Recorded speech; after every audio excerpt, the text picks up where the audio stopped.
Hey guys. So, the topic that I wanted to discuss that I feel is not being covered as well as it could be is the Flint water crisis.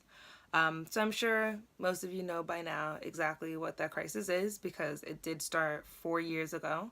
So, some of the questions that I had was how can their water still not be clean? How can people still not be talking about this?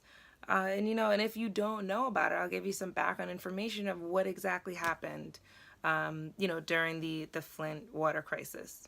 So, back in 2014, the state of Michigan decided to build a new pipeline in order to deliver water from Lake Huron to Flint, Michigan. So while the pipeline was under construction, the town began to use the Flint River as the main water source. So residents began stating that the water looked, smelled, and tasted funny.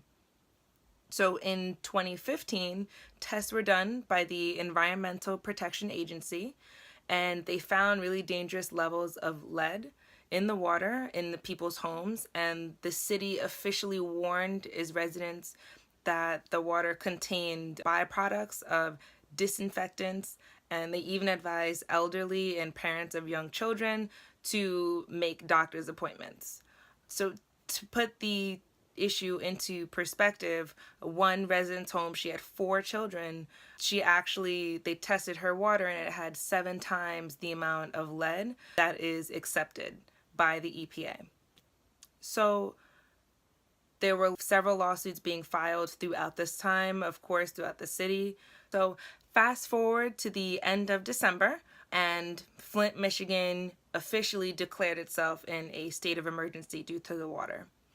So by December 2016, 4 officials who reported directly to the governor and 2 plant officials were charged with felonies in relation to the water crisis. Okay, so this is all back in this is from 2014 to 2016. Fast forward to April 6th of this year, so last month, the governor announced that they're going to be ending the free water bottle program that's been supplying residents of Flint, Michigan with bottled water at specific distribution points.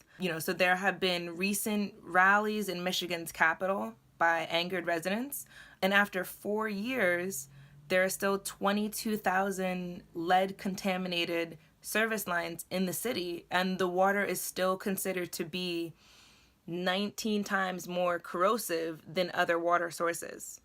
So some of the problems that the residents have been facing as a result of this has been hair loss, rashes, slowed growth and development in children.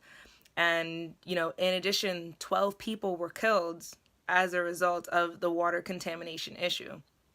So, I think that it's very astonishing that 4 years later, right in Michigan, I feel like especially in Michigan, that could be anywhere.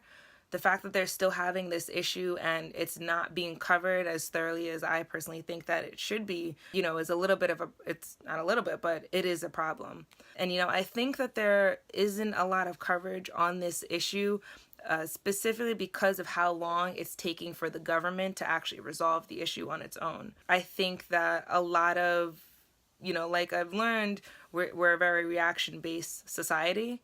So once things start to get old or, things don't start to change, news stations, tend to move on to the next big issue that's going on. So, major news outlets, they would rather report new news as opposed to old news that's not changing, without realizing that it's better to expose people to these issues long term so that they don't forget about, what's going on just because they don't live there. Because for people, who are in Flint, Michigan, who are still having to rely on bottled water from distribution centers, it's a very real thing that's occurring.